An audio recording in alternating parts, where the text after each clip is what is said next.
ওকে, আমাদের এই খাদানে একটু আগে একটা বিয়ের গান শুনেছি এবং বিয়ের গানটা আমাদের সকলকে গান এসেছে, মিডিয়া বন্ধুরা যারা বসে আছেন অনেক দূর থেকে এসেছেন আজকে এই টেলিভিশনের জন্য, তার জন্য আপনাদের সবাইকে ধন্যবাদ। আমি বলবো, আমি কথা বলতে চাই, কিন্তু আমার মনে হয় যেটা জন্য আজকে আসা, আমার স্বপ্ন যেটা কেউ বলেছে এখানে খাদান তোমার ড্রিম, কেউ বলেছে তোমার স্বপ্ন, কেউ প্রচুর চেষ্টা করেছি যে টিম ওয়ার্ক, কেন আমরা এত কথা বলছি, কেন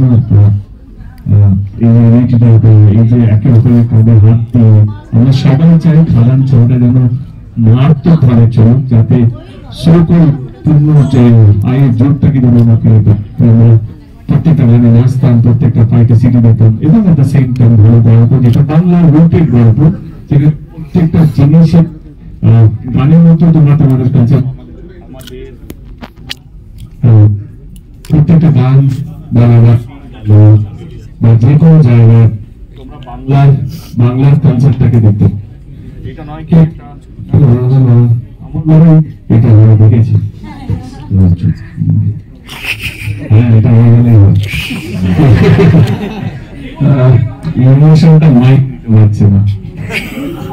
ওখানটা কিন্তু পয়েন্ট আমি বলবো, আমার মনে হয় কি লেটস সি দ্য টাইটেল।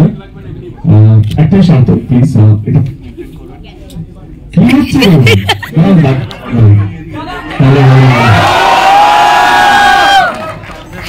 একটা শর্তকে অনেক যত্ন নিয়ে কষ্ট করে আমরা ছবিটা বানিয়ে দিই। লাইভ করবেন না, কেউ মোবাইলে রেকর্ড করে শেয়ার করবেন না, 4টার সময় এমনি ডিজিটালি লঞ্চ হয়ে যাবে। তার আগে আপনারা প্লিজ লাইভ করবেন না, আবার নিজেদের সোশ্যাল মিডিয়া আপনারা এসছেন, এটাই তো বেশ। তো বললো আমি না এই ছবিটা প্রথম দিন থেকে ইনভলভ আছি, কি হবে, কে হবে, কেন হবে।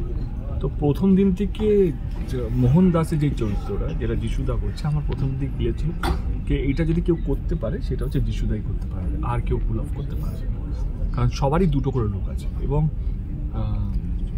যিশুদা যেই লেভেলে অভিনেতা আজকে মানে আগে থেকেই ছিলেন, বাট উনি over the years with his experiences অদ্ভুত একটা ট্রান্সফরমেশন এসছেন এবং অদ্ভুত একটা ওয়েট নিয়ে আসছে। তো আমার মনে হচ্ছিল কি এই ছোটো যদি করি তাহলে যিশুদাকে দিয়ে করতে হবে। যিশুদাকে ধরতে পারছিলাম না, কিন্তু কখনো বম্বে, কখনো সাউথ, একদিন কলকাতায় এসছে, সোজা বাড়িতে তুলে নিয়ে এসছে, চলো বাড়িতে এসে। এবং আমি বললাম তো অ্যাকচুয়ালি যা হয়, লোকটা তো সত্যি খুব ব্যস্ত, আমি গল্পটা শোনাই। এবং উনি তখনই হ্যাঁ বলেন, এবং তখনই আমাদের মোটামুটি 50% আমার কাজ হয়ে গিয়েছিল। এই চরিত্রটাকে পাওয়া আমার জন্য খুব চ্যালেঞ্জিং ছিল। আমার মনে হয় এই চরিত্রটা কলকাতার বুকে দাঁড়িয়ে যিশুদা ছাড়া কেউ করতে পারে। এবং same goes with Anirban Chakraborty, Anirban দা এবং ইদিকা ফর দ্যাট ম্যাটার। কারণ আমাদের সবারই দেখবে ছবিটার মধ্যে একটা টেক্সচার আছে, মানে we want a heroine, but we want a character oriented, যে সহজ সরল এবং চরিত্রের মধ্যে থাকবে সব কটা কাস্টিং, এবং জন ফর দ্যাট ম্যাটার।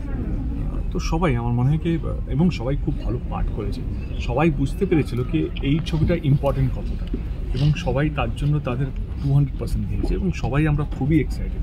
এবং প্রত্যেক দিনই আমাদের মোটামুটি একটা গ্রুপ আছে, কথা হয় কে রেসপন্স পাচ্ছে, কাকে কে কী বলা হলো। তো আমরা টিম হিসেবে তো খুব like tight and at the same time we are very excited.